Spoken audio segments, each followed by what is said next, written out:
Still can't get over where you could not only rape a 14-year-old, but light a young lady. She was buried yesterday. Yet Tanya Francis was raped and murdered in Trenchtown. We know about that, and they still can't seem to find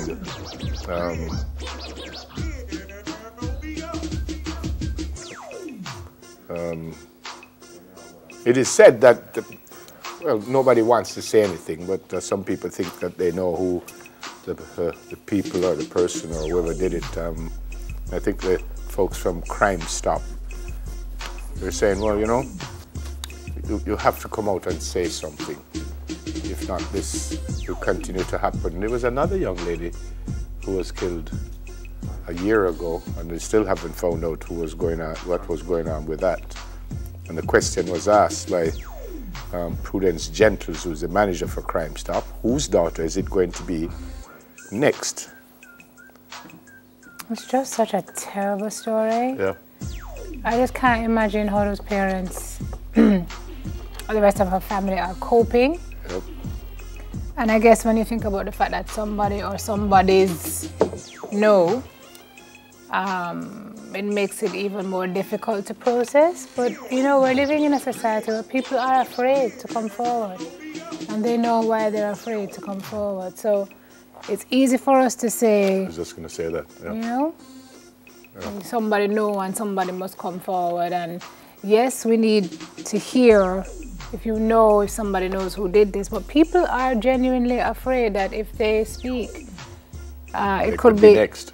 They could be next. And I think it was Minister Green who was speaking the other day about doing away with the informal culture, informal for dead culture, but it's still very much alive in our country. So how do we move from that place where people feel a sense of freeness and you know, want to honor that obligation that they might feel to come forward without fear of repercussions? And someone so told me a story, just what Sim was talking about, that there was a murder in a community and someone spoke about what they knew and they had to leave the community and they still can't come back even now, which is just supporting what Sim said. Not saying that you shouldn't, right, but certainly understand. And to be fair, the government has tried to put, and the police have tried to put the kind of resources in place that would make it a little easier. So they give you the 311 and the, you know, anonymous reporting.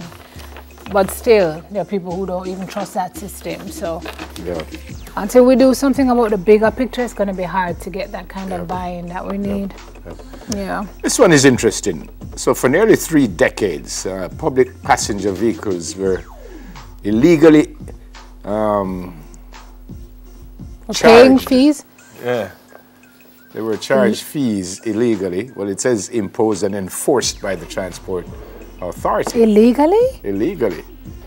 It says, and apparently PPV drivers were prosecuted over the period for not paying the fees.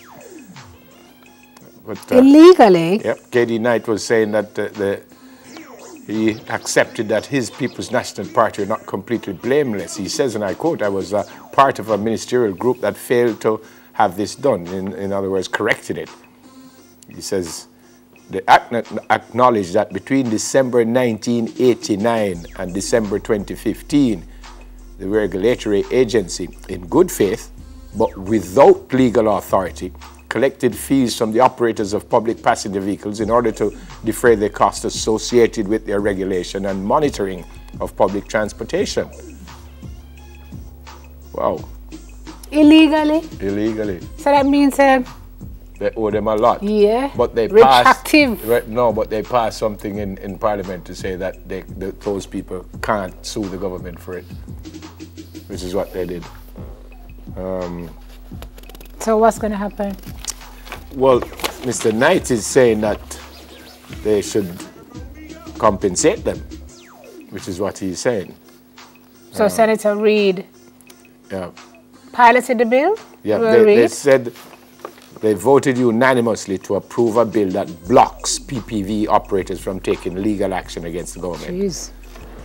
Which means... So you illegally impose a fine and then the people can't get it back. Recourse. Apparently they didn't... I am thinking here that they didn't know that it was illegal, because you can't know that it was illegal. They've been collecting money from the people for so long. Mr. Knight says it was disgusting, it was terrible, but again he admitted that he was part of a group that didn't do anything about it. So Senator Reid, Education Minister who piloted the bill, promised to relay Knight's suggestions to Cabinet. Yeah, because Mr. Knight also said he should take steps to clear the driving records of what could be tens of thousands of PPB drivers who have been prosecuted over the period for not paying the fees. Wow. So you prosecute them for not paying something that they shouldn't have been paying in the first place. And they can't seek redress? And they can't seek redress, which is interesting.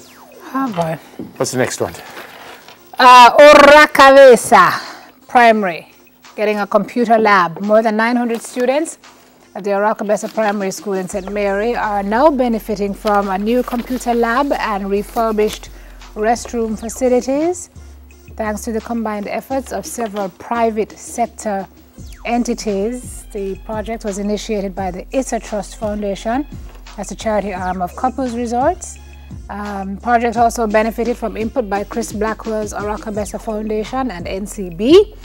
$40,000 was spent, $40,000 was spent on both projects. They repaired the boys and girls restrooms and turned one room into a computer lab with 18 computers. So this is good news for the kids there, for the teachers there, and good work. That's what happens when private sector entities put their shoulder to the wheel, put their stock in projects like this, then everybody kind of wins, you know? Yep. So well done. Fantastic. To the folks who had a hand in getting that done. And the final one, the University of Minnesota awards honorary degree to Prince. To recognize his influence on music and his role in shaping his hometown of Minneapolis. Yeah, fantastic. When did he die? Apparently they were preparing to present it before his death in 2016. Was it 2016? Yep. Don't seem that long ago.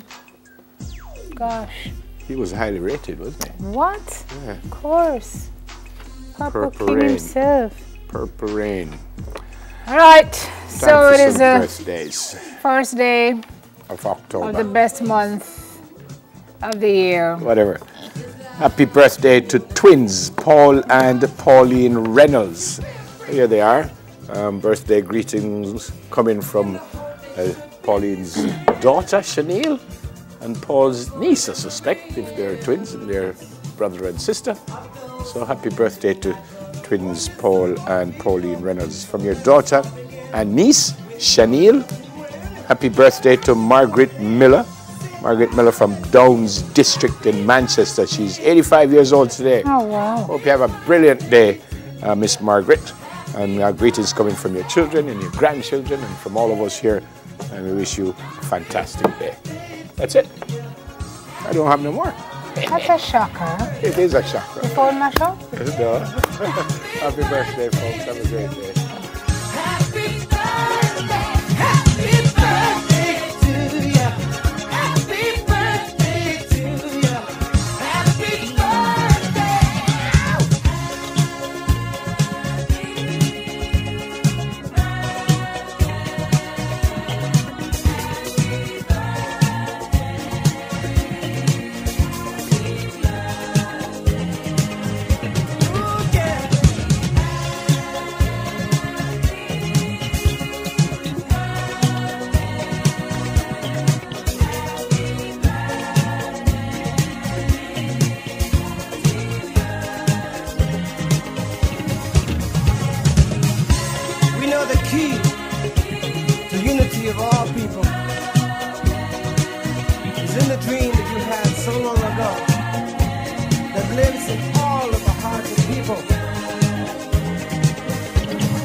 I know we will,